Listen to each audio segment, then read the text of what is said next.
Kubikwa ukuthi lo mfundi ka-grade 11 uLithabo uhlaselwe ngabasolwa bamgwaza phambi kwabanye abafundi ngaphandle emagcekeni esikole ngesikhathi yogibela ibhasi eliye ekhaya. Umndeni ugxeke ubuqhwaga ngokubulawa kwakhe. Kubhlungu kodwa sizama ukwamukela okwenzekile.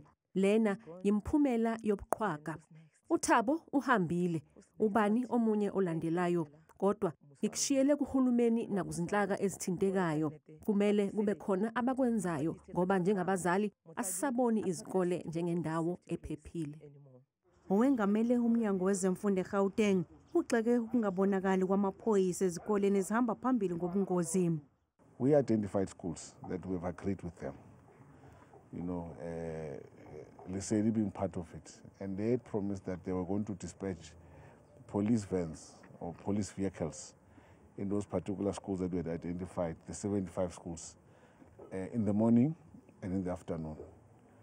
And I do believe that if the police vehicle was present as agreed with the police, the incident maybe might not have happened.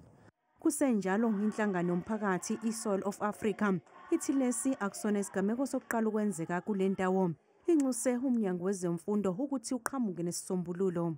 We are very, very sad about what transpired, and we're hoping that today the MEC will give us a solution or a mechanism of how we can deal with the issue of the learners and gangsterism in the school rather than suspending them, because suspending the kids, it will not solve any problem but to worsen it. uLithabo uzofihlwa ngesonto elizayo.